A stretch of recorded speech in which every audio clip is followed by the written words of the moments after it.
Kalian pernah denger nggak soal perelek? Ini tuh sebuah tradisi gotong royong yang keren banget dari sebuah komunitas di Indonesia. Bisa dibilang, ini semacam jaring pengaman sosial yang dibangun dari, oleh, dan untuk warga itu sendiri. Nah, hari ini kita bakal bedah bareng-bareng gimana sih sistem yang kelihatannya sederhana ini bekerja dan kenapa ini jadi penting banget buat mereka.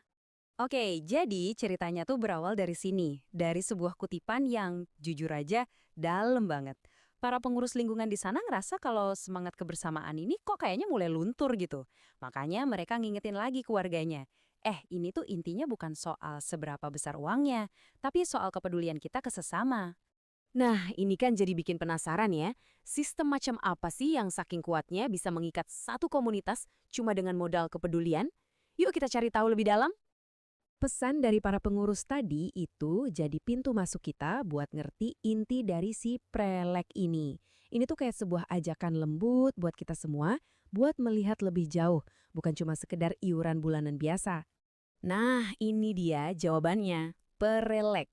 Jadi, ini tuh tradisi di mana setiap keluarga secara rutin nyisihin sedikit banget. Entah itu uang atau bahkan cuma segenggam beras. Sederhana banget kan? Tapi ini adalah bentuk paling dasar dan paling tulus dari jaring pengaman sosial yang 100% dikelola sendiri oleh warga. Terus, uang atau beras yang kekumpul itu buat apa aja? Wah, ini yang luar biasa.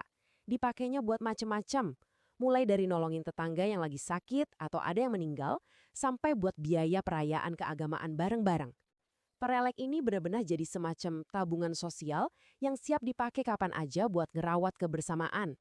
Nah, buat menyentil warganya lagi, para pengurus ini pakai sebuah perbandingan yang cerdas banget dan terus terang cukup nyelekit.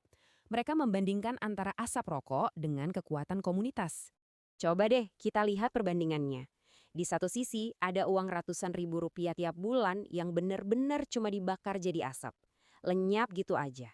Di sisi lain, cukup dengan 10.000 rupiah sebulan, uang itu bisa jadi pertolongan nyata buat tetangga dan bikin ikatan sosial makin kuat.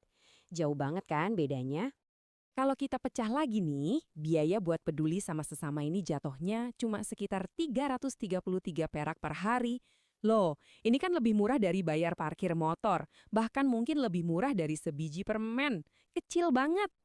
Pertanyaan dari pengurus ini benar-benar nonjok ya. Ini maksa kita buat berhenti sejenak dan mikir. Kalau kita rela bakar duit puluhan ribu tiap hari buat kebiasaan pribadi, masa sih iuran yang jauh lebih kecil buat kesejahteraan bareng-bareng rasanya berat banget. Tapi, tunggu dulu. Sistem gotong royong ini bukan berarti nggak ada aturannya. Ada semacam kontrak sosial yang jelas di sini. Dan ini ngebawa kita ke isu penting berikutnya. Soal status kependudukan, atau yang bisa kita sebut tetangga yang tak terdaftar. Aturannya sebenarnya simple, tapi fundamental banget. Kalau mau ikut ngerasain manfaat dari jaring pengaman sosial ini, ya seseorang itu harus terdaftar dulu secara resmi sebagai warga di lingkungan itu. Ini langkah pertama buat bisa masuk ke dalam kesepakatan sosial di sana. Dan konsekuensinya kalau nggak terdaftar itu nyata banget loh. Mulai dari bisa kena denda, terus jadi susah kalau mau ngurus surat-surat penting kayak pengantar KTP atau SKCK, sampai yang paling fatal, bisa-bisa nggak kehitung pas ada bantuan sosial dari pemerintah. Jadi jelas ya, jadi bagian dari komunitas itu sebuah pilihan yang ada tanggung jawabnya. Oke, semua ini ngebawa kita ke jantung dari sistem perelek itu sendiri, yaitu soal nilai dari rasa memiliki. Jadi ini bukan lagi soal donasi suka-suka, tapi udah jadi sebuah kesepakatan sosial yang seimbang antara apa yang jadi hak dan apa yang jadi kewajiban tiap warga.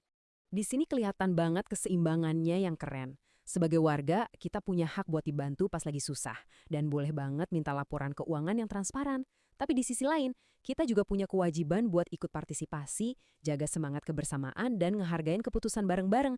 Ini benar-benar jalan dua arah.